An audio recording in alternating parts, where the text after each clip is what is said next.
Shayla, hey girl, hey.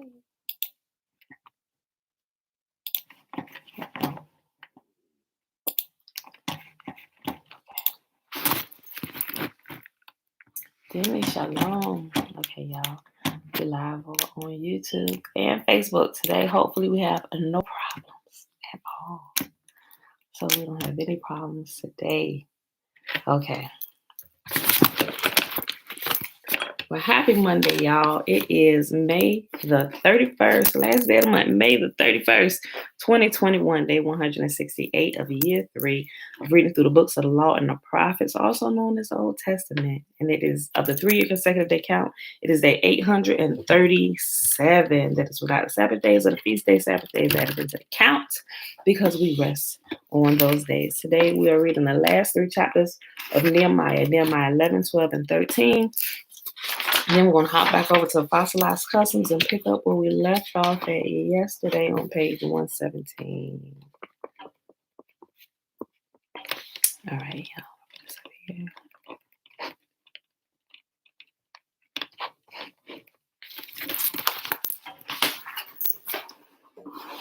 Uncle JB. Christy, hey, girl, hey. It's right there. All right, y'all, so let's do the Shema.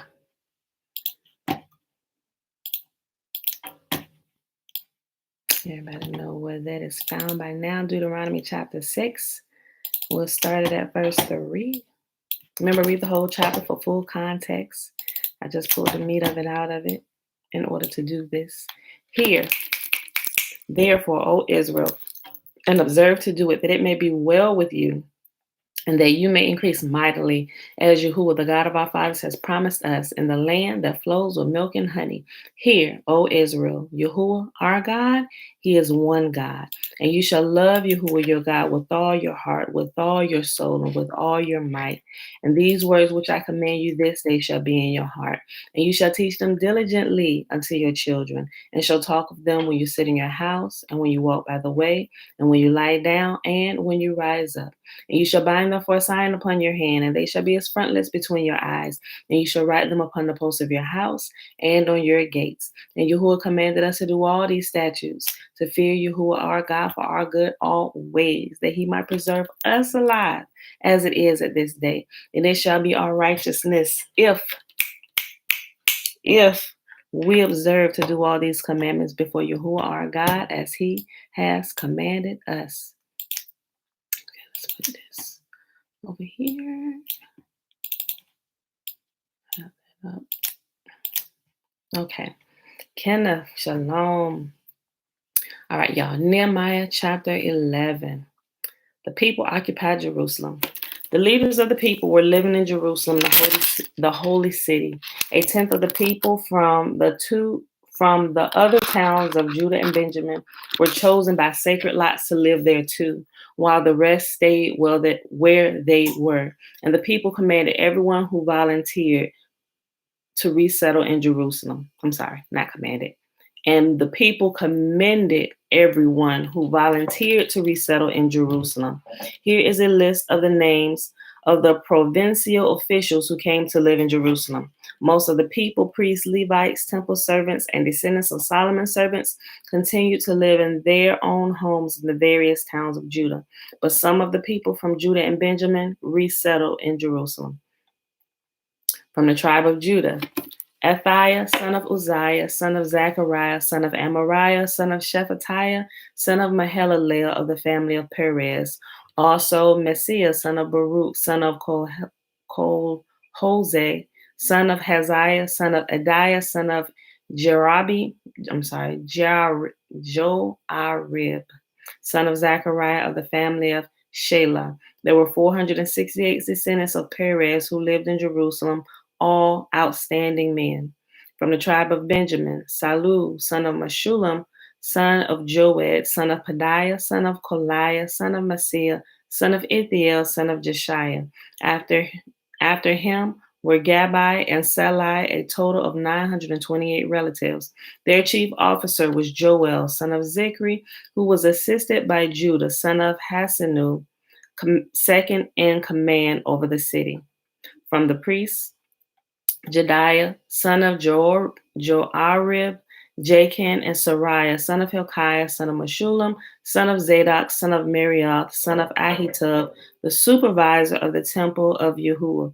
Also 822 of their associates who worked at the temple. Also Adiah, son of Joram, son of Peliah, son of Amzi, son of Zechariah, son of Pashur, son of Malchijah, along with 242 of his associates who were heads of their families. Also Amasai, son of Azarel, son of Ahzai, son of Meshillemoth, son of Immer, and 128 of his outstanding associates. Their chief officer was Zabdiel, son of Hagadiolim. All right, just in case I screw up more of these names, y'all, I'm sorry in advance. From the Levites, Shemaiah, son of Hashub, son of Azrikam, son of Hashabiah, son of Buni. Also Shabbathai and Josabad, who were in charge of the work outside the temple of Yahuwah. Also Mattaniah, son of Micah, son of Zabdi, a descendant of Asaph, who led in thanksgiving and prayer. Also Bakbukiah, who was Mattaniah's assistant, and Abda, son of Shemua, son of Galal, son of Jeduthun. In all, there were 284 Levites in the holy city. From the gatekeepers, Akub, Talman, and 172 of their associates who guarded the gates. The other priests, Levites, and the rest of the Israelites lived wherever their family inheritance was located in any of the towns of Judah. The temple servants, however, whose leaders were Zilha and Gishpa, all lived on the hill of Ophel. The chief officer of the Levites in Jerusalem was Uzi, son of Bani, son of Hashabiah, son of Mattaniah, son of Micah, a descendant of Asaph, whose family served as singers at Yahuwah's temple. Their daily responsibilities were carried out along to the terms of a royal command. Pethahiah, son of Mahishabel, a descendant of Zerah, son of Judah, was the royal advisor in all matters of public administration. As for the surrounding villages with their open fields, some of the people of Judah lived in Kiriath Arba with its settlements, Dibon with its settlements, and Jacobezel with its villages. They also lived in Jeshua, Molada, Beth Pelet, Harzar Shual, Beersheba with its settlements, Ziklag, and Mechanah with its settlements. They also lived in En-Rimmon, Zorah, Jarmuth, Zanoah, and Adullam with their surrounding villages. They also lived in Lachish with its nearby fields and Azekah with its surrounding villages. So the people of Judah were living all the way from Beersheba in the south to the valley of Hinnom. Some of the people of Benjamin lived at Geba, Michmash, Asia, and Bethel with its settlements. They also lived in Anathoth, Nob, Aniah, Hazor, Ramah, Gittam, Hadid, Zeboam, Lat, Lod, Ono, and the valley of craftsmen. Some of the Levites who lived in Judah were sent to live with the tribe of Benjamin.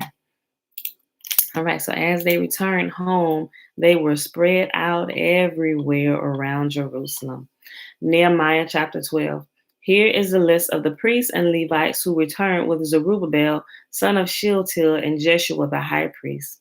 Sariah, Jeremiah, Ezra, Amariah, Meluk, Hattush, Shechaniah, Haram, Meremoth, Iddo, Ginnethon, Abijah, Miniamim, Modiah, Bigla, Shemaiah, Jeriob, Jediah, Salu, Amok, Hilkiah, and Jediah.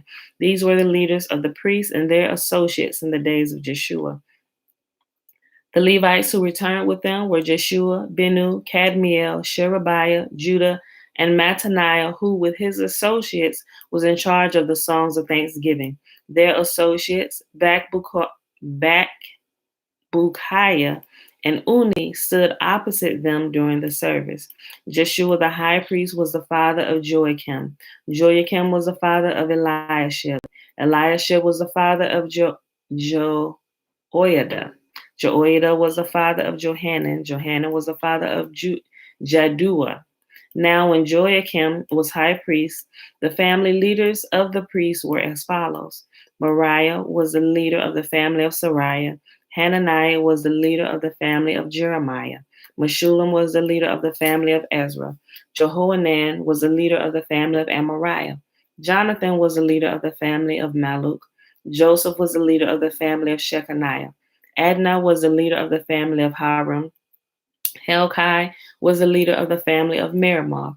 Zechariah was leader of the family of Iddo. Meshullam was the leader of the family of Ginnathan.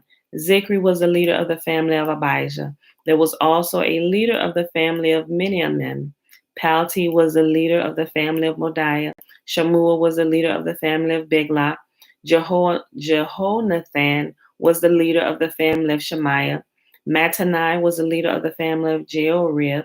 Uzi was the leader of the family of Jediah. Kelai was the leader of the family of Salu. Eber was the leader of the family of Amok. Hashabiah was the leader of the family of Hilkiah. Nathaniel was the leader of the family of Jediah. A record of the Levite families was kept during the years when Eliashib, Jehoiada, Johanan, and Jaddua served as high priests. Another record of the priests was kept during the reign of Darius the Persian. A record of the heads of the Levite families was kept in the book of history down to the days of Jehohanan, the grandson of Eliashib. These were the family leaders of the Levites: Hashabiah, Sherebiah, Jeshua, Benu, Kadmiel, and other associates who stood opposite them during the ceremonies of praise and thanksgiving. One section responded to the other as commanded by David, the man of Yah. This included Mattaniah, Bakbukiah, and Obadiah. Meshullam, Talmon, and Akub were the gatekeepers in charge of the storerooms at the gates. These all served in the days of Jehoiakim, son of Jeshua, son of Jehozadak, and in the days of Nehemiah the governor, and of Ezra the priest and scribe. Dedication of Jerusalem's wall. Shalom, Mom. For the dedication of the new wall of Jerusalem, the Levites throughout the land were asked to come to Jerusalem to assist in the ceremonies. They were to take part in the joyous occasion with their songs of thanksgiving and with the music of cymbals, harps, and lyres. The singers were brought together from the region around Jerusalem and from the villages of the Netophathites. They also came from Beth Gilgal and the rural areas near Geba and Asmaveth, for the singers had built their own settlements around Jerusalem. The priests and Levites first purified themselves, then they purified the people, the gates, and the wall. I led the leaders of Judah to the top of the wall and organized 2 large choirs to give thanks. One of the choirs proceeded southward along the top of the wall to the dung gate. Hoshea and half of the leaders of Judah followed them, along with Azariah, Ezra, Meshullam, Judah, Benjamin, Shemaiah, and Jeremiah. Then came some priests who played trumpets, including Zechariah, son of Jonathan, son of Shemaiah, son of Mattaniah, son of Micaiah, son of Zakur, a descendant of Asaph. And Zechariah's colleagues were Shemaiah, Azarel, Melali, Gelai, Mai, Nathaniel, Judah, and Hanani. They used the musical instruments prescribed by David, the man of Yahuwah. Ezra, the scribe, led this procession. At the fountain gate, they went straight up the steps on the ascent of the city wall toward the city of David. They passed the house of David and then proceeded to the water gate on the east. The second choir, giving thanks, went northward around the other way to meet them. I followed them, together with the other half of the people, along the top of the wall, past the tower of the ovens to the broad wall, then past the Ephraim gate to the old city gate, past the fish gate and the tower of Hananel, and on to the tower of the 100. Then we continue on to the sheep gate and stop at the guard gate. The 2 choirs that were given thanks then proceeded to the temple of Yahuwah, where they took their places. So did I, together with a group of leaders who were with me. We went together with the trumpet-playing priests, Eliakim, Messiah, Miniamim, Micaiah, Elionai, Zechariah, and Hananiah, and the singers, Messiah, Shemaiah, Eleazar, Uzi, Jehonahan, Melchijah, Elam, and Ezer. They played and sang loudly under the direction of Jereziah, the choir director. Many sacrifices were offered on that joyous day, for YAHUAH had given the people cause for great joy. The women and children also participated in the celebration, and the joy of the people of Jerusalem could be heard far away. On that day, men were appointed to be in charge of the storerooms for the offerings, the first part of the harvest, and the tithes. They were also responsible to collect from the fields outside the towns the portions required by the law for the priests and Levites. For all the people of Judah took joy in the priests and Levites and in their work. Notice I want to bring something out. And this was a couple sentences up, but notice how when they go up for a lot of these meetings and things that they were doing, notice when it says that it's required of the men, it always say down the list later that women and children were also present, right? So, but I said it because I noticed some groups of our people who are waking up where they're kind of, and I don't know, maybe it's just the videos that they show, and it could just be men meeting, but remember the women and children are also a part of the congregation as well, right? And YAHUAH has them all together. Okay, because I know how sometimes it's taught, and not just in church. Church, I will say church is not as bad with it, but those who are coming out of the church just trying to find their way back to doing what's right, a lot of time they kind of swing all the way to the other side of the pendulum and they get off kilter, and it's like all just the men. I'm not talking about specifically meetings just for men, because you have those and there's no problem with that. But when they're always together with the word and teaching, and it's just them, and they leave their women and children at home, it kind of gets off balance. And then you see them doing things like it's a bunch of foolery. Like this recent Passover, it's one particular group that held their Passover meal at a strip club. I mean, there were no women present. Their wives and their children. Granted, the club, they ain't had a strippers there until later. They rented out the venue to have their Passover service, but it was just the men there. But apparently, I'm not going to say they did. I'm not going to say they didn't. But the time kind of overlaps when the club began to open and some of the strippers began to show up. I'm like, y'all knew that ahead of time. Y'all knew that was going to run into that. And a lot of them stayed. It was just a bunch of foolery. That's enough of that. Some of y'all probably know what that is, but I'm just like, yeah, when you get like off kilter with the scriptures, and things get all off balance, and you can see by looking at the overall thing, right? So just be mindful of those things, y'all. Okay. I just wanted to say that. I know there was a few scriptures up. Hold on. Let me just go back. Hold on. Yeah, that was all the way back up here. I ain't gonna go all the way back up, but I just wanted to bring that out because down in 43, I'll just go to 43 where it says, hi Auntie Kimberly Haker, hey. I just go back to 43. So just realize when the men were present, it called out the men like the men are required, but that's not excluding the women and children, right? So, but because sometimes the women and the children can't make it, maybe the woman is pregnant or the children are too small or what have you, but it was always required of the men, but that did not exclude the women and children. But they were required to be there, and the women and children could come as well if they were able to get there. Everybody was healthy. The woman wasn't about to give birth at any time, but that's what you have to realize, because it'll always say that women and children were present, but it's required that the men absolutely be there, right? Okay. Just make sure y'all keeping that all in context, right? Okay.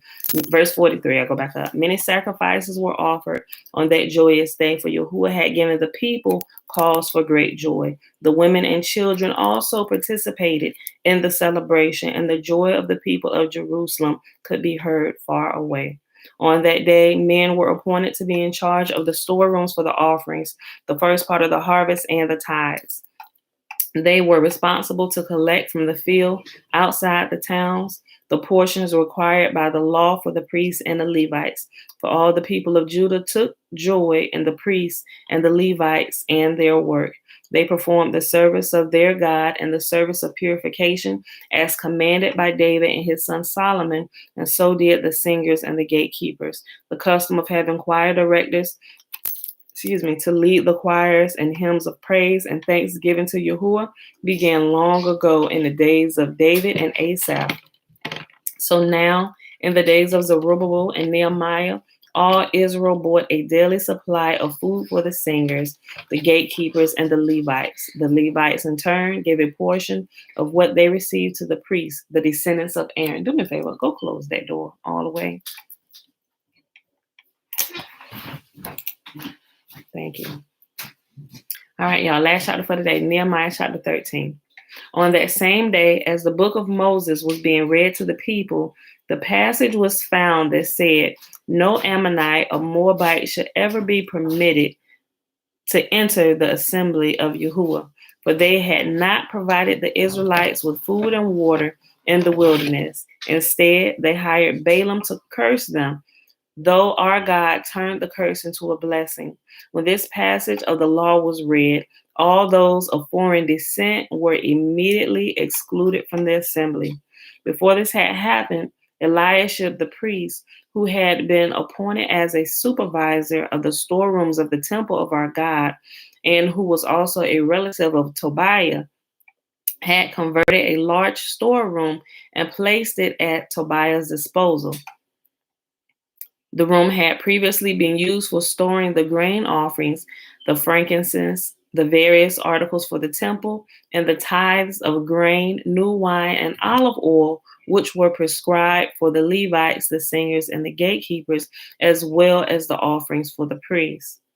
I was not in Jerusalem at that time, for I had returned to King Artaxerxes of Babylon in the 32nd year of his reign, though I later asked his permission to return. When I arrived back in Jerusalem, I learned about Eliashib's evil deed in providing Tobiah with a room in the courtyards of the temple of Yahuwah. I became very upset and threw all of Tobiah's belongings out of the room. That's right. Tobiah should not have been there. He was one with the other guy keeping up a bunch of rigmarole when they were trying to rebuild a wall in Jerusalem. Yeah, no, he can't stay. I became very upset and threw all of Tobiah's belongings out of the room. Then I demanded that the rooms be purified, and I brought back the articles for Yahuwah's temple, the grain offerings, and the frankincense. I also discovered that the Levites had not been given their prescribed portions of food, so they and the singers who were to conduct the worship services had all returned to work in their fields. I immediately confronted the leaders and demanded, why has the temple of Yahuwah been neglected? Then I called all the Levites back again and restored them to their proper duties.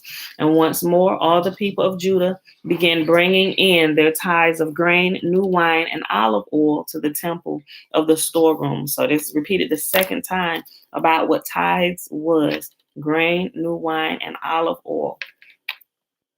I assigned supervisors for the storerooms: Shelemiah the priest, Zadok the scribe, and Pedaiah, one of the Levites. And I appointed Hanan, son of Zakur, the grandson of Mattaniah, as their assistant. These men had an excellent reputation, and it was their job to make honest distributions to their fellow Levites. Remember this good deed, O my God, and do not forget all that I have faithfully done for the temple of my God and its services. In those days, I saw men of Judah treading out their wine presses on the Sabbath. They were also bringing in grain, loading it on donkeys, and bringing their wine, grapes, figs, and all sorts of produce to Jerusalem to sell on the Sabbath. So I rebuked them for selling their produce on that day. Some men from Tyre who lived in Jerusalem were bringing in fish and all kinds of merchandise. They were selling it on the Sabbath to the people of Judah and in Jerusalem that day. So the story in the New Testament about JC going in, knocking over the table and kicking everybody out the temple, that's where that story, this right here in Nehemiah, is where that particular story is pulled from. Just in case you didn't know. Verse 17. So I confronted the nobles of Judah. Why are you profaning the Sabbath in this evil way? I asked. Wasn't it, hold on, wait a minute. Yeah, that's right. Okay, I was at the right verse. So I confronted the nobles of Judah. Why are you profaning the Sabbath in this evil way? I asked. Wasn't it just for this sort of thing that your ancestors did that caused our God to bring all this trouble upon us and our city? Now you are bringing even more wrath upon Israel by permitting the Sabbath to be desecrated in this way. Then I commanded that the gates of Jerusalem should be shut as darkness fell every Friday evening, not to be opened until the Sabbath ended. I sent some of my own servants to guard the gates so that no merchandise could be bought in on the Sabbath day. And right here where it says, it should have just been every Sabbath, right? Every entering of the Sabbath, but they put Friday here, right? This is a newer translation, NLT, but it was the evening as Sabbath was coming in, right? Okay, so it wasn't necessarily a Friday every time, okay?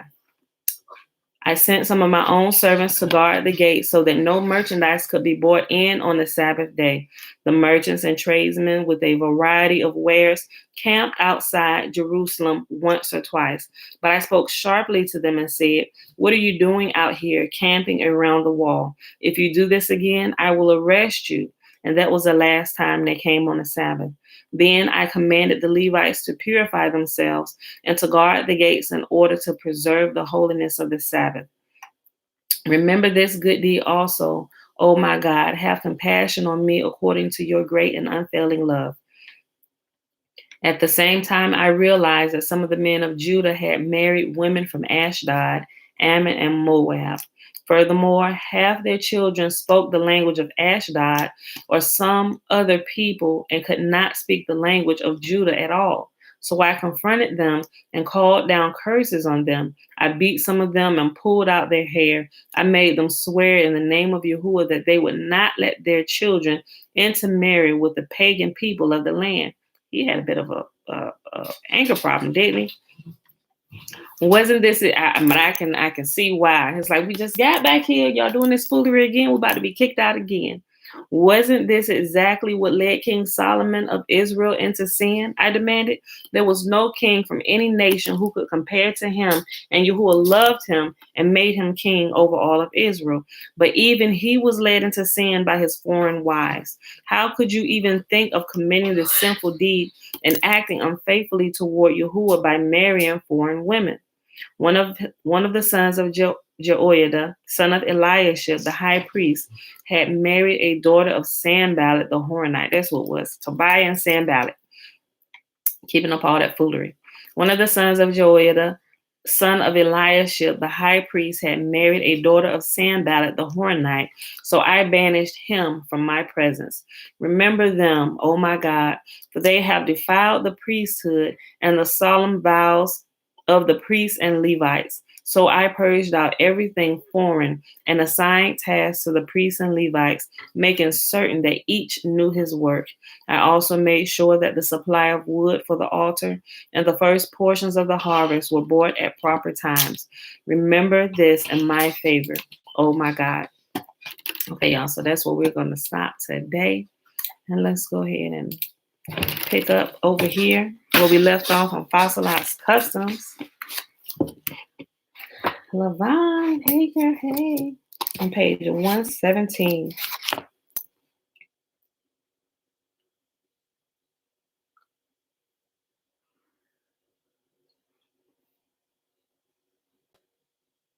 Okay, I was just looking at this picture. Okay. So we ended yesterday by saying that we are the temple of Yahuwah and his spirit indwells us, right? Because it was going over the whole drink my blood and eat my flesh thing, right? And Yahuwah said only my word should be inside of you. Okay, so if y'all were here yesterday, y'all remember that. Sorry for the technical difficulties for those that tried to get on yesterday on YouTube. Came on twice, a couple times, and then went back off. So I just decided not to mess with it. And after I got done with the live on Facebook, I uploaded it to YouTube yesterday. So for those who were looking for me yesterday, sorry, technical difficulties. I'm glad we ain't having no problems on either outlet today. Okay, so right here's a picture starting off in the middle, page 117.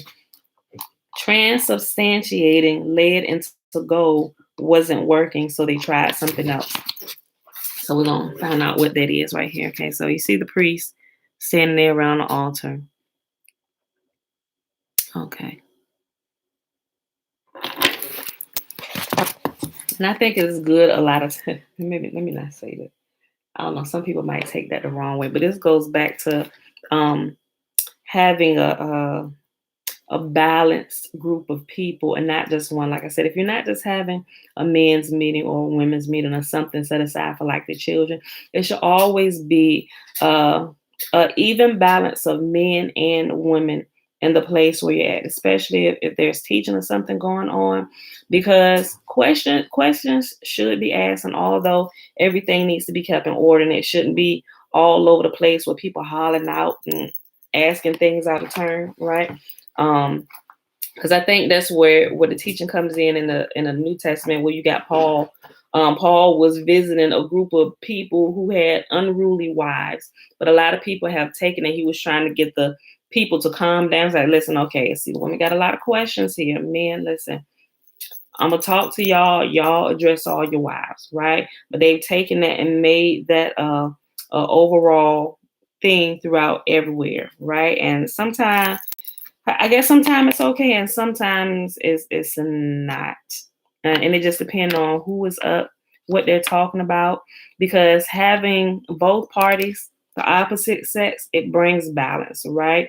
And the women may have questions that the men may not ask, and the men may have questions or have some logical things that women may not think about. It's a perfect blend together, and it should bring balance and harmony, so we can, come to an agreement about something and move slowly, right? Because men have gifts in certain places and strengths, and just like women do, but they all should be able to come together to make the thing work, right? Just like corporations and stuff. That's why a lot of people, although you may see men a lot of times out in the forefront, now you see more women coming. The men are allowing some of the women to come to the forefront because of the certain strengths that they have. Like even with our company, there was a certain company we couldn't get contracts from when my husband was just trying to, get them, because it was a company who was really, not saying that we're unbalanced, but it's a company that's really well balanced and they like diversity and stuff. And for years he was trying to get us in there. Like I was doing like the paperwork behind the scenes like normal, but he was always the face of it. And most of the time when you go out to our projects and job sites, you will see my husband on the site, right? But if he's not there, you will see me there. But it's rare you see me come out on the job site, right? But if I need to come out a job site, it's because of a certain dynamic that other people may not understand. But it wasn't until he realized this, he was like, well, wait a minute, because he noticed the different things. He said, maybe you should go for this company. He said, because I ain't been having no kind of luck trying to get us in there. Go in there. And at this time, my mama remembered, because she was actually here visiting for a little while. We set up the meeting again. And we went in there and I took my mom with us, and they fell in love with us, like right on the spot, signed us up. Okay, yeah, send us y'all certificate of insurance, all this stuff, your W-9 for your company. And we started getting projects, right? So there are some people that like to see diversity, because sometimes that's just what is required, right? Not saying one is better than the other, but sometimes that's just the way it works, So for those who like to downplay the women and their strengths, you might want to reconsider some of those things that you're doing and see how much of a benefit they could actually be to your overall organization. Shucks, YAHUAH thought they were pertinent for the family, right? Because you need a mother and a father to raise a healthy family. Not saying that it can't be done with one if somebody's missing or whatever, but you'll find ways to fill in the gaps, right? To meet the need for different things. But there's some strengths that only women can bring, and there are some strengths that only men can bring, but them together, working together, makes a perfect balance. And that's what you call power couples, right? And there are some things like where we get, when companies, they see us together and we come in, it's like right on the spot, oh, we like y'all because the way we work together. Is like, oh, we want them, so just think about those kind of things, y'all. If y'all in those type of places, and you see it in churches as well. We talked about it before, where it lacks women, or I say it like this, where you can't sense the spirit of Yah in a place, or some people call it the Holy Spirit. If you can't sense the spirit of Yah in a place, I can almost 100% guarantee you it's a place that's it's stifling the women. Not that the women should be all over the place, but it's a place where probably women are being lorded over, abused, or simply ignored in a lot of areas. And I found it to be true in a lot of places. So just, just something to think about. Okay. So we'll go back to this. This is something to kind of keep your eye on. All right. The renewed, hold on. Okay. Let's correct this because it has your Yahusha. It should be Yah. Just remember, Yah alone.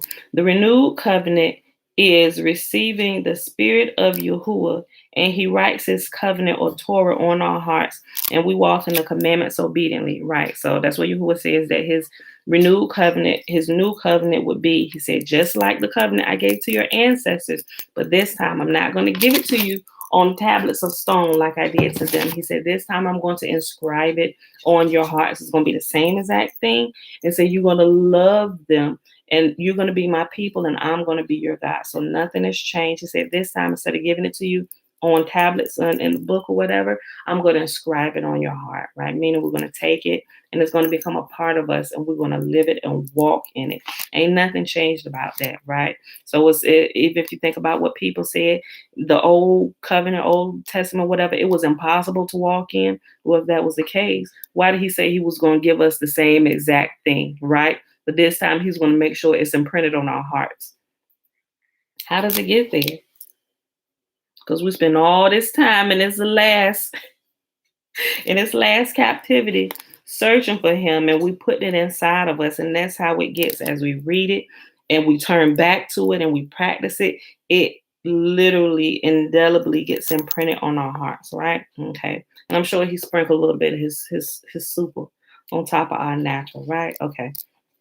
The renewed covenant is receiving the spirit of Yahuwah, and he writes his covenant or Torah on our hearts, and we walk in the commandments obediently. We receive a love for his covenant, our wedding vows. Our mind of the flesh no longer controls us. He does because his word dwells in us. We don't receive him by eating bread. The bread we eat at Passover is to remember, right here, this is wrong. It says to remember his death. And no, that's wrong. We eat bread at the Passover. Hold on. We eat the unleavened bread at Passover. This should be unleavened bread, right? We eat unleavened bread at Passover. Why? He said, do this to remember what he did for our ancestors when he brought them out of Egypt. There wasn't enough time for the bread to rise. That's why we eat unleavened bread, okay? Okay, people need to stop looking at the finger and see the point. Okay, yesterday when it says a man was pointing to the moon, like this is the moon, but the fool gets stuck looking at the finger. This is the object. This is the topic of the discussion, but people get sidetracked. Remember, you tell people you worried about the wrong thing, like you looking at the finger, or the messenger, the person that bring you looking at the wrong thing. You worried about the wrong thing. This is not the message. He's bringing the message. This is the message here, right? Okay. People need to stop looking at the finger and see the point. Millions are entranced and can't wake up from this bad dream. No one has explained it to them, and tradition blinds 1 billion people today. The Pope himself doesn't understand, but I pray he will learn and then teach everyone who is Catholic what they need to comprehend. Yahusha isn't a Catholic, and neither is Mary. It's still a huge mystery to most Protestants too. Many have an indoor altar left over from the Catholic bloodless sacrifice of the Mass. Remember, hold on, that's not right. Right here, I'm going to cross this out where it says, remember, without the shedding of blood, there's no remission of sin. That's one of the points where he said you worried about you looking at the finger and you're missing the moon, you're looking at the wrong thing. Yahuwah never said that blood sacrifice was required, which is why he went all the way to destroying the temple and the altars. And he said, stop killing the animals. He said, simply just repent, right? So that statement is not true. And this particular statement right here is what tripped up a lot of people. Even our people who come out of the church, they're still holding to the blood sacrifice of the Messiah. If they would even if they don't believe me, and if what they think I'm saying is heresy, all you have to do is just stop. Take everything that everybody has ever taught you, take it and just set it up here for a moment and just go back and read through it, right? Ask Yahuwah to guide you along so you can see and begin to pull out everything, right? And you will see that Yahuwah has always said, I simply just want you to repent, right? Even Samuel was telling Saul, right? Obedience is better than sacrifice. Saul was like, well, we need to go ahead. We can't even wait for the priest to get it. We can go ahead and sacrifice this ourselves. Even Samuel showed up and said, listen, what are you doing? Right? He said, it's better to be obedient than to sacrifice, right? King David said, oh, the blood of bulls and calves you did not desire, but a broken and contrite heart, a repentant heart is what you desire. That's Psalm chapter 51, right? Okay. So, but some people don't stay that long to learn about this, and they just ready to fight with you, and they want to hold on to the blood sacrifice. Okay, then go on your way. I won't argue with you. Throw out the altar, tear down the steeple, and start over again. Tell the congregation they are the temple if Yahuwah dwells in them. If he does not, they are not his.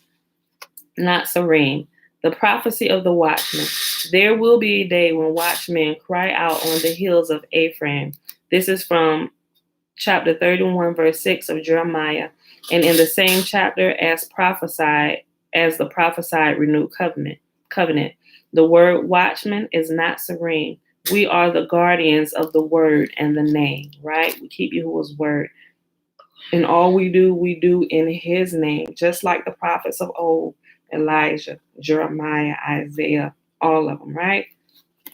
Okay, the next section, the beast's deadly wound, healed, another fulfillment.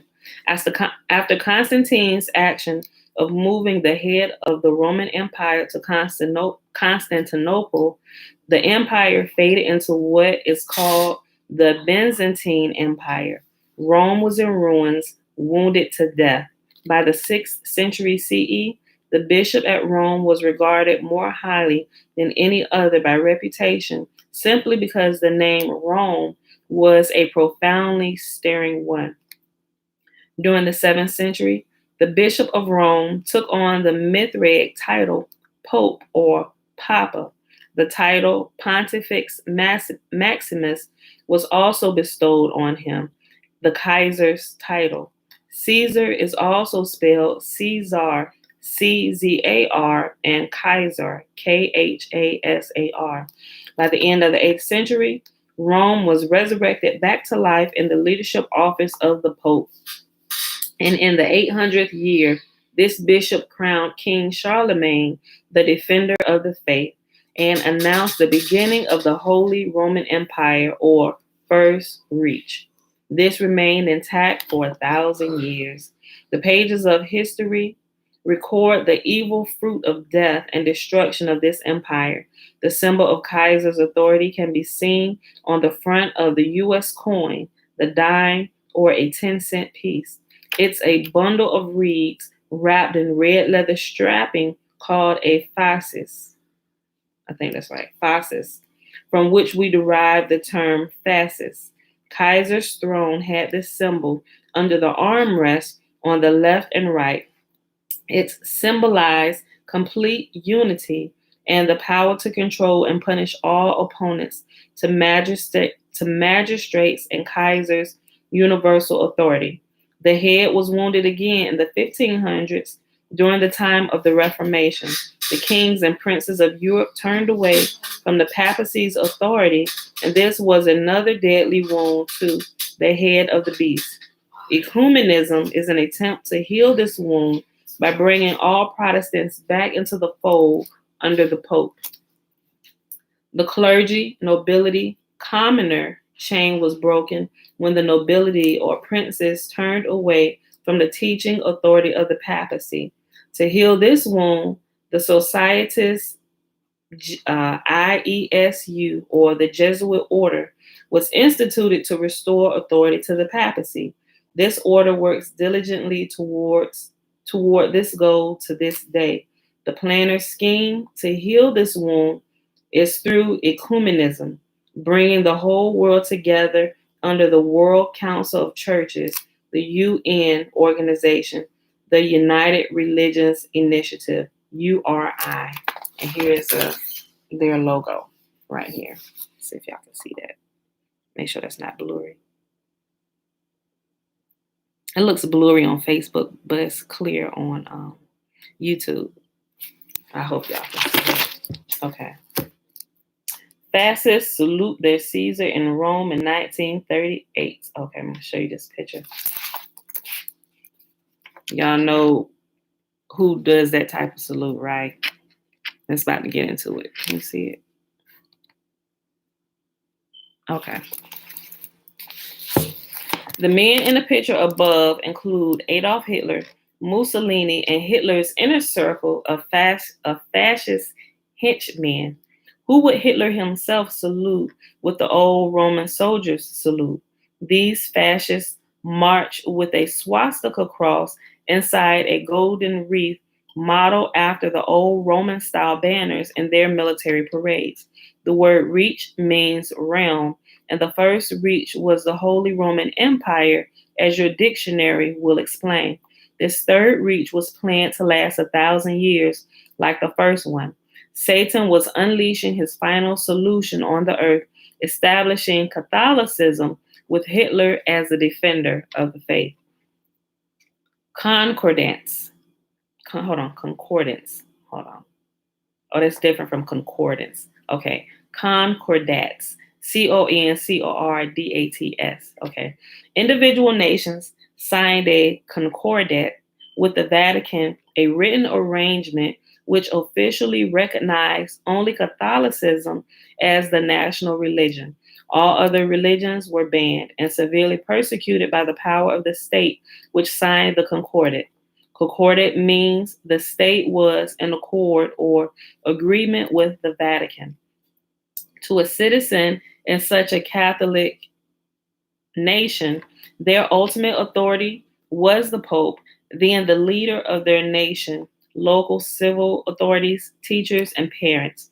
The Pope wielded both temporal and spiritual authority over the citizens, which is the secret behind the hand sign of the two fingers you often see in religious art and lifted in the air by the Pope as he blesses his votaries. Germany and Italy had the concordant with the Vatican. This right here. So whenever you see that picture, remember, you see it in the picture with the white JC, the black JC, the Pope, they doing this, right? With the halo around the head. This is letting you know I got the authority over all you regents, spiritually and naturally. And everybody kissing the Pope, fanging his feet. Y'all better get out of here. Not y'all, but y'all get what I'm saying. Okay, I'll read that again. Hold on. To a citizen in such a Catholic nation, their ultimate authority was the Pope, then the leader of their nation, local civil authorities, teachers, and parents. The Pope wielded both temporal and spiritual authority over the citizens, which is the secret behind the hand sign of the two fingers you often see in religious art and lifted in the air by the Pope as he blesses his votaries. Germany and Italy had a concordat with the Vatican. The U.S. Constitution stands in the way. Notice what it said. Germany and Italy had a concordant with the Vatican, right? Which America also has one. All of them, including Germany, all in cahoots together. Y'all thought Germany and Hitler and them weren't working together? They were. The U.S. Constitution stands in the way of ever having a concordant with the Vatican, since it safeguards complete freedom to practice one's religion. The state cannot restrict religious practice in any way under the U.S. Constitution. So they say, but they do it in another way. Listen, the Constitution controls the government, not the free citizen. At the end of World War II, thousands of Nazi fascists fled to Brazil, the world's densest concentration of Catholics. War criminals are still hiding there in their old age. The Pope visited this country in 1999. He was born in Poland, and his real name isn't John Paul II, but Karol Wojtyla. As a young Catholic man, he worked for a large chemical firm which manufactured the deadly gas which the Nazi fascists used to kill 6 million Jews, men, women, and children. Leaving the chemical firm, he became a Catholic priest, and in a surprisingly short time became a cardinal. The hidden story of this man is well documented. Remember, the cardinals are the men that are in robes up there around the Pope, right? They're kind of like priests, but they're called cardinals. The hidden history of this man is well documented. He was in attendance at the signing of the Concordant with Germany as a prelate and has been much closer to the action than most ever get. If you would like to get more acquainted with just how close Hitler was to the Pope Pius the Sixth, I don't know, it's XI. It's another Roman numeral. Pope XI. Find the new book, Hitler's Pope, at a bookstore. I think that's 11, because ain't 10X. So XI would be 11. Yeah, okay, so Pope Pius the 11th. I think that's 11. I just remember that. I think the X is 10, right? The X is 10, because the V is 5.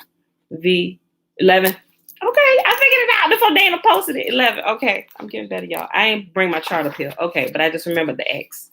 Then I was like, wait a minute. So X1 would be, I got it. Okay, forgive me, y'all. Still learning. Okay, so here is, looks like a couple pictures put up here and maybe a snipping from a newspaper article. Okay. If you have the book, you can kind of look at it correctly. Okay.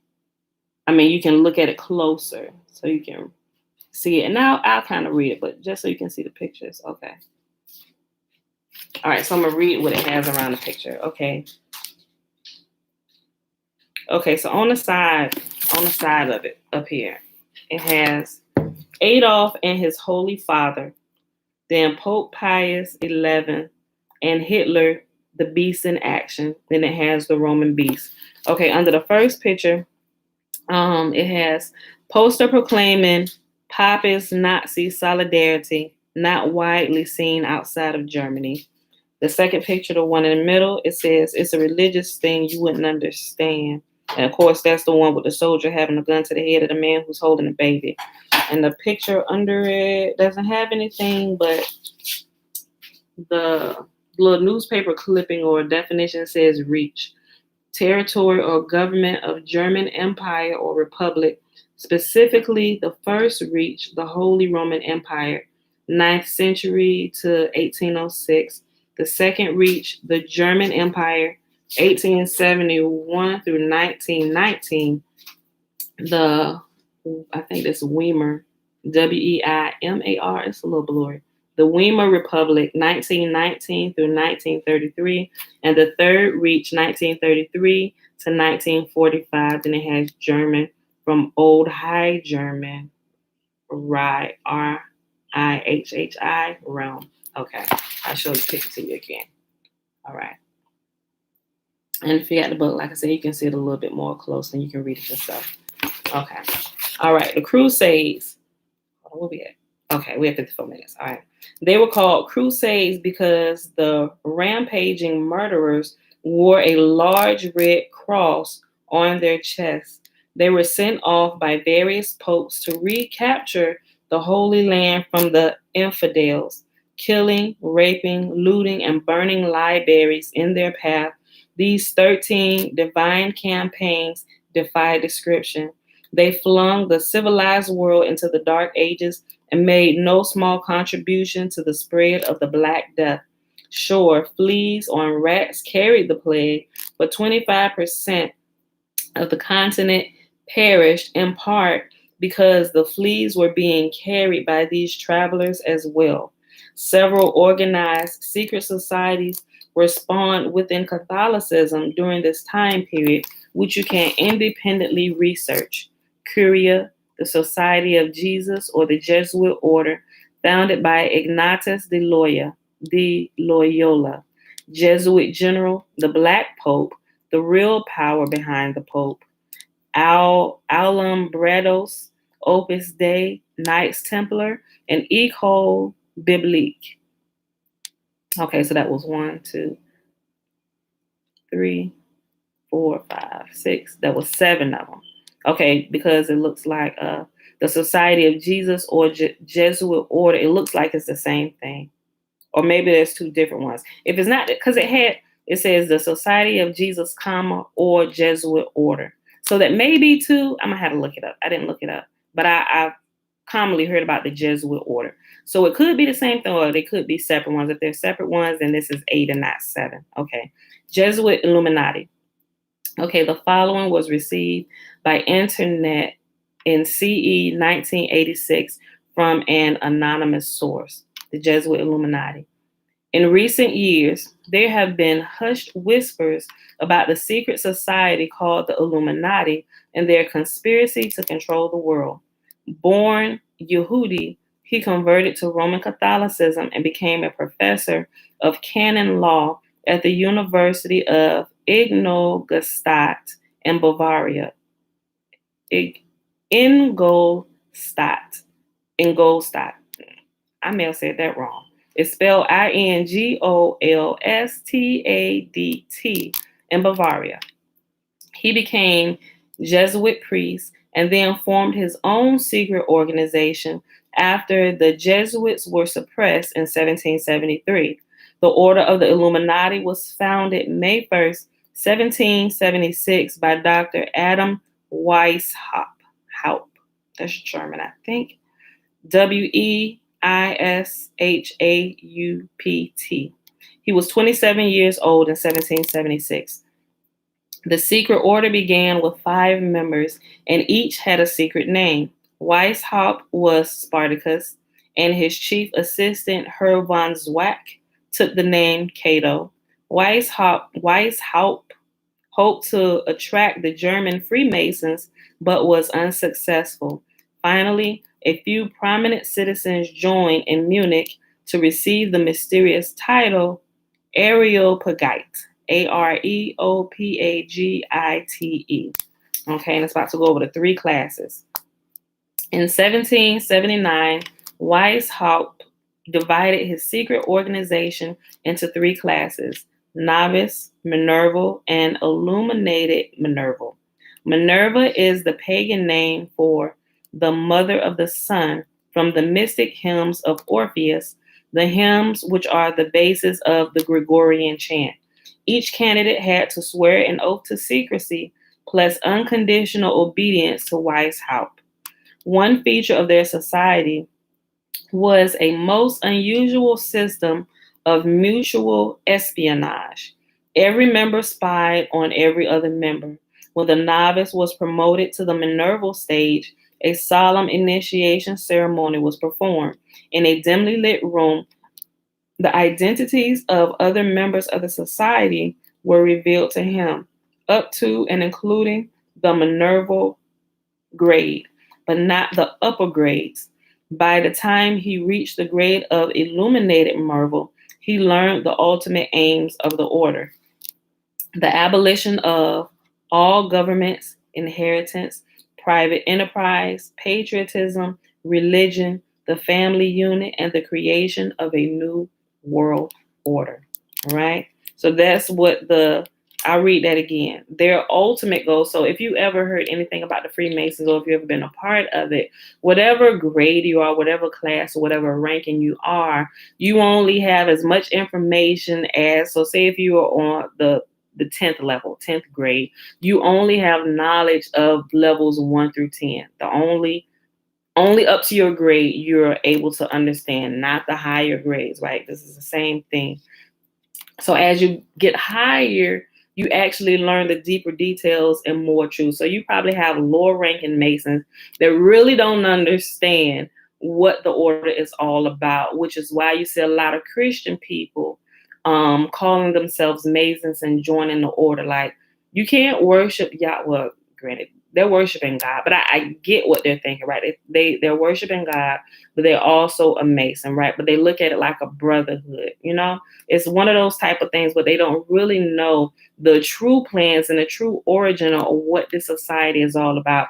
Down here at the lower levels, and you make good friends, brotherhood, sisterhood, whatever, and you think, oh, this is just going to get better as I get higher. But you find out the intimate details of what this order is really about the higher you get in the ranking of the Freemasons and the different Jesuit orders and stuff. And some people, when they get to that point, it's like, Yeah, I thought this was something else. Some of them back out, some of them stay, some of them keep progressing. Some choose, well, I'm gonna just stay at this order because I can kind of navigate things from here, and this seems okay here, right? It's not too bad. Like I ain't hurt nobody.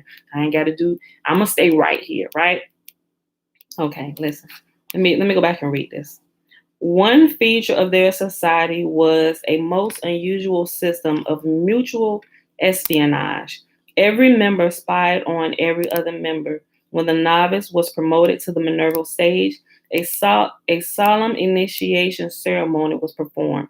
In a dimly lit room, the identities of other members of the society were revealed to him up to and including the Minerval grade, but not the upper grades.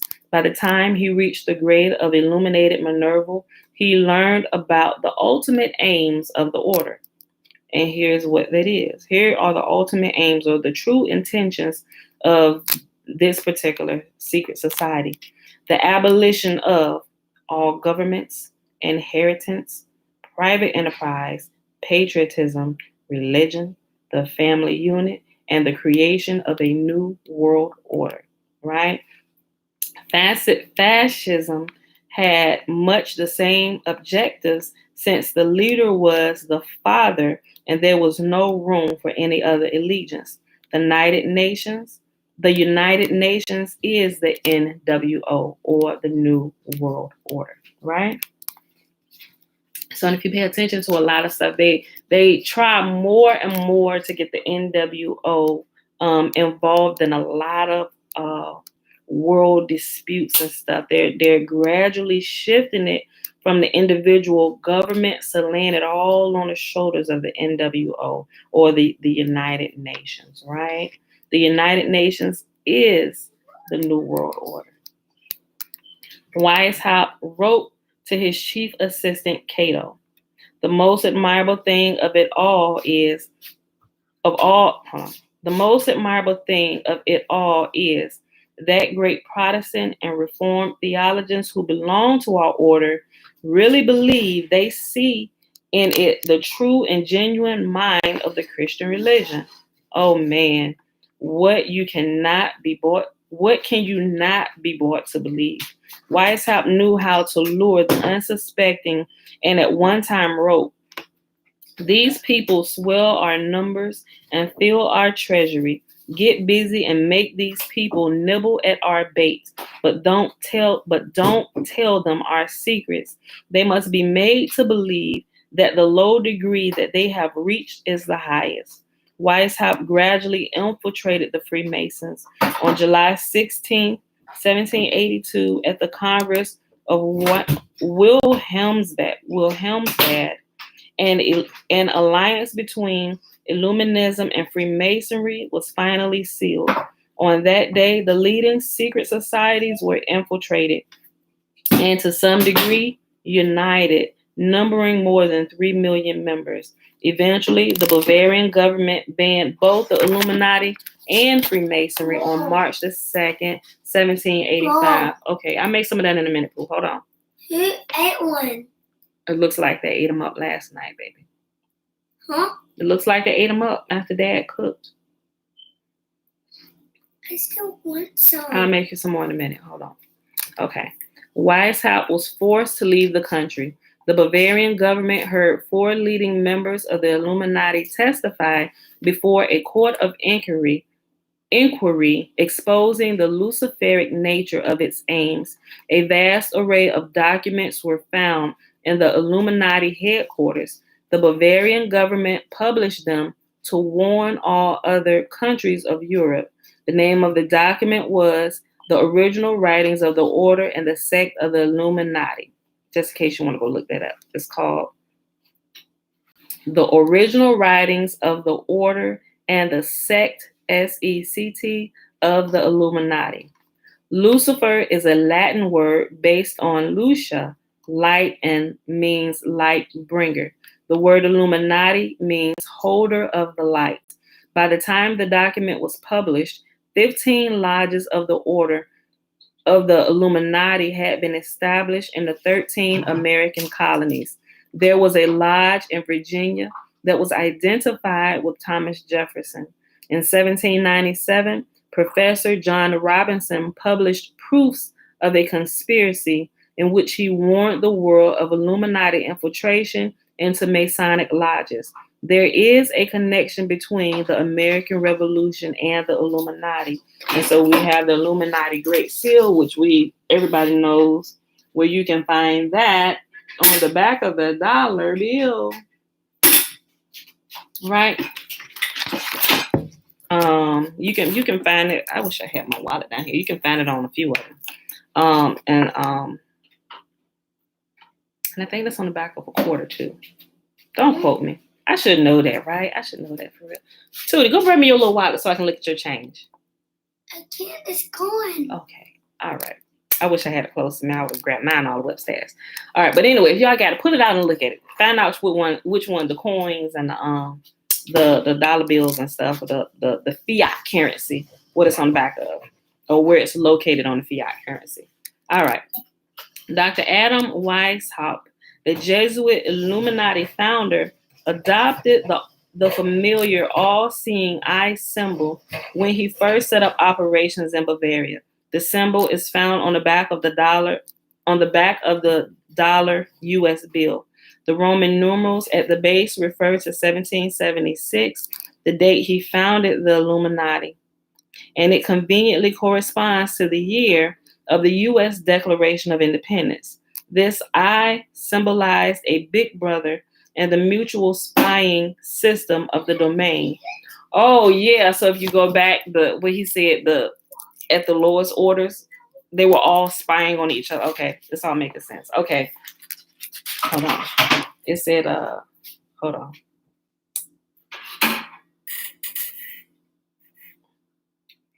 Yeah, one feature of their society was a most unusual system of mutual espionage.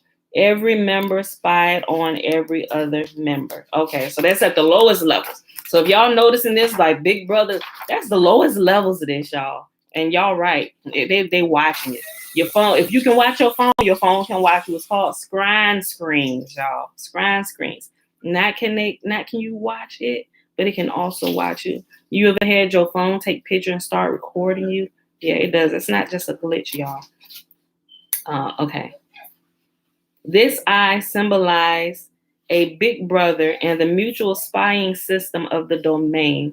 The Latin words above and below the eye on the dollar bill in translation mean announcing the birth of a new world order.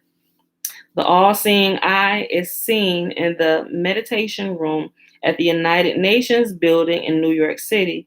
The Great Seal was designed under the authority of Thomas Jefferson and John Adams, both Freemasons, and Benjamin Franklin, a member of another secret society, the Rosicrucians. Y'all ever heard of the Rosicrucians? Masons revere Nimrod, the Eye, as their founder. After Adam Weishaupt died, an Italian revolutionary leader became the director of the Illuminati, Giuseppe Mazzini, who held the position from 1834 to 1872. Mazzini gives the first letter to the acronym Mafia, M-A-F-I-A, Italian word, English meaning. Okay, so right here, and I'm going to read this. It has it right here, like Mafia. So I'm going to give it to you. All right. Okay, the Italian word, okay. So the M in the Italian word mafia is Mazzini, Autorizia, Ferti, Incendi, Aveliminati. Yeah, I probably screwed it up. Yes. Wait, Josh keep saying mafia, and you keep saying mafia. Okay, he was talking about the mafia on his game, but I'm reading from the book. Okay, so the English meaning, the M, Mazzini, is, of course, his last name Mazzini. Autoriza in English, the English meaning is authorizes. Furti means thefts.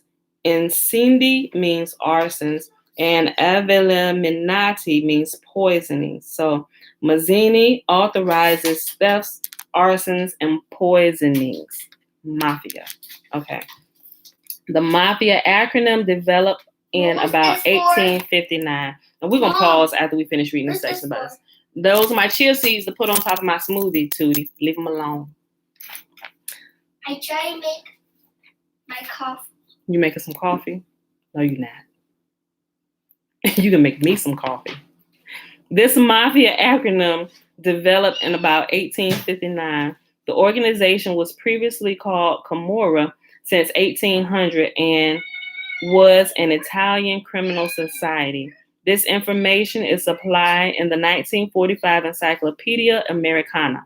Shortly after Mazzini took control, an obscure intellectual joined a branch organization called the League of the Just. His name was Karl Heinrich Marx. Marx denounced the Messianic Judaism of his parents and embraced atheism, studied at the University of Bonn and Berlin, and wrote the book Das Kapital, Daskapital, laying the foundation of the communist movement set against private enterprise and property ownership. In 1848, Marx wrote the Communist Manifesto, which was basically a rehash of the writings of Adam Weishaupt. At this time, Mazzini selected Albert Pike to head the Illuminati activities in the U.S. Pike was an admirer of the secret Hebrew cult of Kabbalah, or Kabbalism. Y'all get what I'm saying. But anybody, y'all know about Albert Pike, right? Okay, so everybody probably should know about Albert Pike. Even Jay-Z uses some of the writings and stuff that Albert and some of his sayings. Some people may not, if you're not familiar with Albert Pike, you may not readily recognize it when they use his stuff, but they do. Okay. Mazzini, in a letter dated January 22nd, 1870, wrote to Pike, "We must create a super rights, RITE, which will remain unknown, to which we will call those Masons of high degree whom we shall select. With regard to our brothers in Masonry, these men must be pledged to the strictest secrecy. Through this supreme right, we will govern all Freemasonry, which will become the one international center, the more powerful because its direction will be unknown." This letter was published in the book Occult Theocracy by Lady Queensborough, pages 208 and 209. Supreme councils were formed in Charleston, South Carolina, in the United States, in Rome, and in Berlin. Known secretly as Palladism, Palladism. It is the cult of Satan in the inner shrines of a secret ritual to surpass all other secret rituals. On July 14th, 1889, Pike issued this statement to the 23rd Supreme Councils of the world. That which we must say to the crowd is, we worship a God, but it is the God that one adores without superstition. To you, sovereign grand inspectors general, we say this, that you may repeat it to the brethren of the 32nd, 31st, and the 30th degrees. The Masonic religion should be, by all of us, initiates of the higher degrees, maintained in the purity of the Luciferian doctrine. If Lucifer were not a god, would Adonai illuminate him? Yes, Lucifer is God. And so a lot of you people that think that some of these people, when they say God, they're not talking about Lucifer. If you sit back a little bit, you just do a little bit of research, it'll all lead you back to what we're reading right now. And this will show to you that when they say God, they mean Lucifer. In your churches, in your temples, and all these other things, who they're referring to is Lucifer. But only the higher degrees know that. The lower degrees are kept ignorant of this fact to keep them there fueling the fire so they can continue moving and building, right? We're just the stubble at the bottom below, right? Keep feeding them this to keep them active within here. But we need the resources. We need the energy that they bring so we can keep doing what we need to do at the top. Don't tell them what we're doing up here at the top. You feed them this. Now, I'm going to read this again. So y'all got to pay very close attention, especially everybody that's fighting to keep whole of all of this stuff that they're calling me a heretic about and leading people astray. I'm telling y'all better pay attention. Listen, I'll go back up. This letter was, hold on, let me go back up here. Let me go back up here to what he wrote to Pike. Mazzini, in a letter dated January 22nd, 1870, wrote to Pike, Albert Pike, right? The great Satanist, the one who openly tells you he worships Lucifer, right? You can type in Albert Pike in Google, and you'll see all the stuff that come up about him. You'll probably even find this as well. Okay, Mazzini, in a letter dated January 22nd, 1870, wrote to Pike, we must create a super right, which will remain unknown, to which we will call those Masons of high degree whom we shall select. With regard to our brothers in Masonry, these men must be pledged to the strictest secrecy. Through this supreme right, we will govern all Freemasonry, which will become the one international center, the more powerful because its direction will be unknown.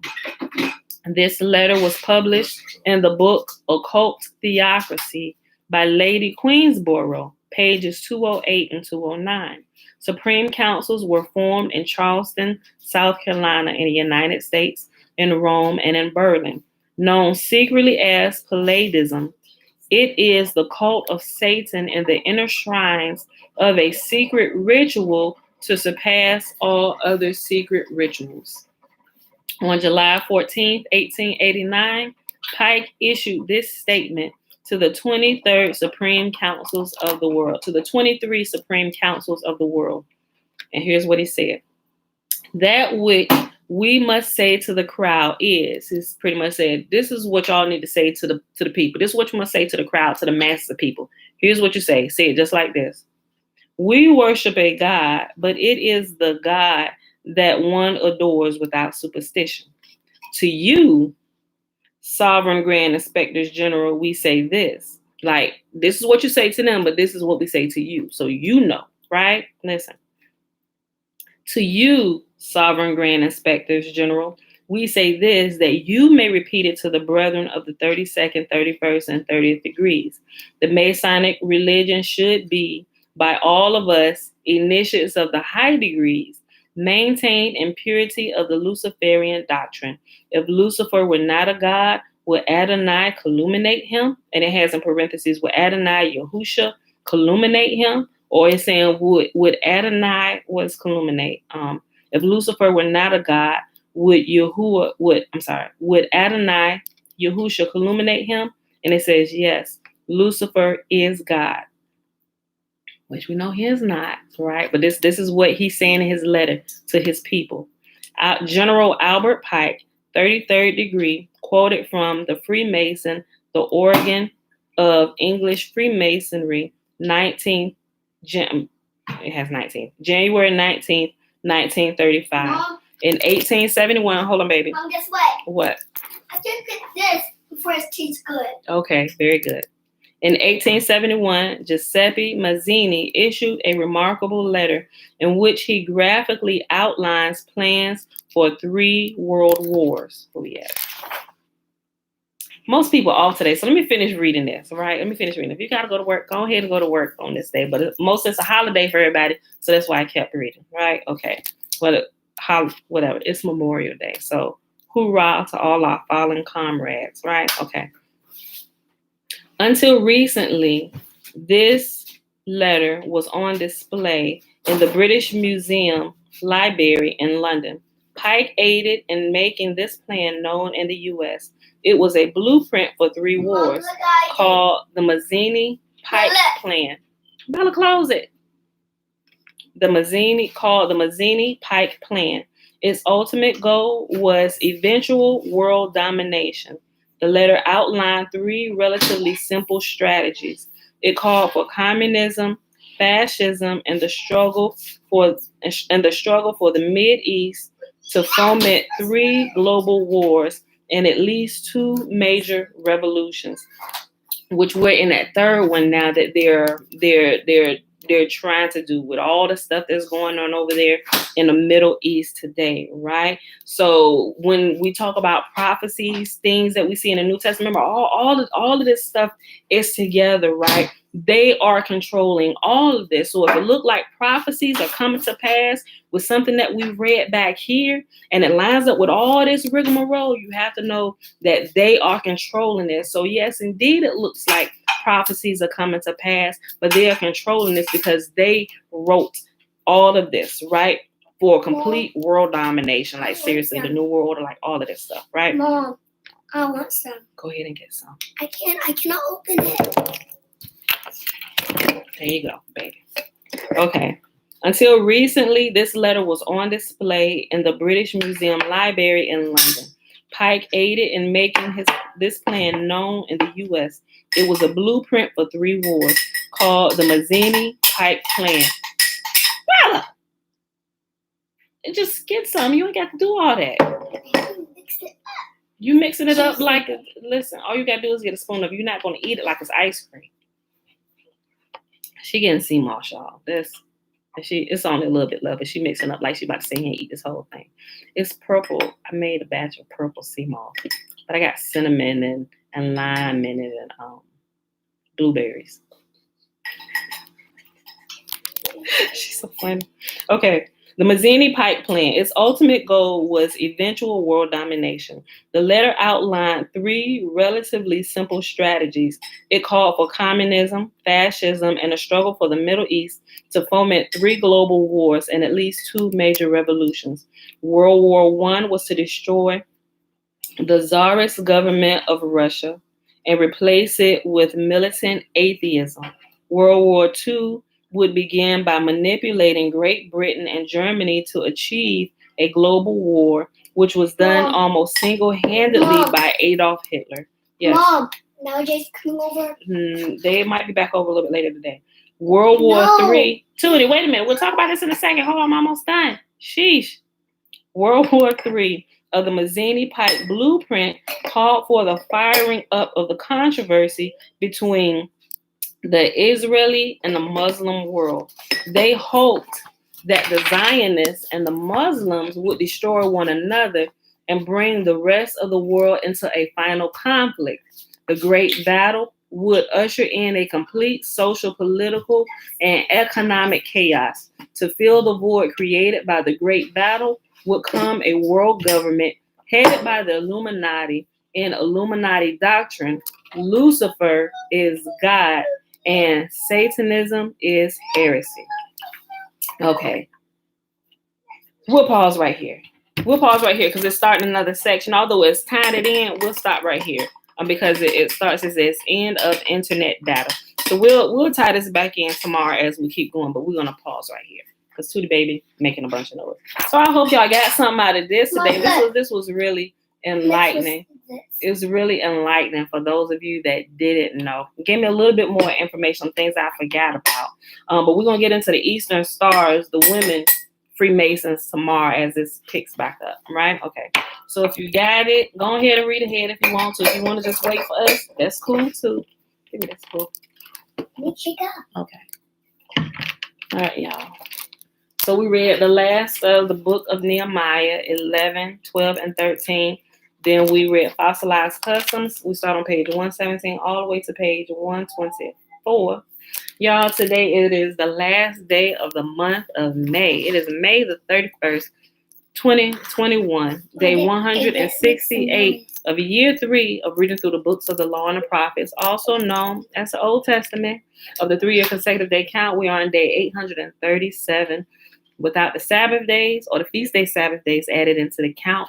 Why? Because we rest on those days. Why? Because Yahuwah commanded us to rest one day out the week. We got 6 days to do our work, 1 day to rest. Go ahead and sleep in and rest them hard working bodies, right? Okay, y'all. So, and I said, I don't know tomorrow. I mention it tomorrow. So let's go ahead and do the blessing, y'all. If y'all got any questions, go ahead and type them out real quick. If not, after we do the blessing, we're going to get out of here. The blessing is found in Numbers chapter 6, verses 22 through 27. Remember, The first 21 verses is a Nazarite vow, and a man or a woman can take it according to YAHUAH.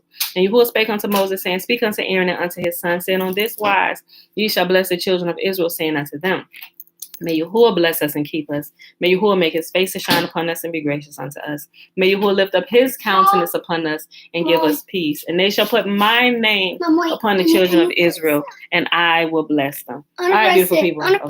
Okay, hold on. All right, y'all. Okay, so I don't see any questions or anything. Thanks for hanging out with us today. Tootie Baby gonna go ahead and end this. So I love y'all. See y'all back here bright and early. Mom, 7:15 a.m. Yana. Eastern Standard Time. That's Yana here. No, Ayana's not here. All right, y'all. We out here. Yes, it is. Bruce. Go ahead and stop it. Your turn. I gotta end this one. Mom. Yeah. Look. What? That's Yana.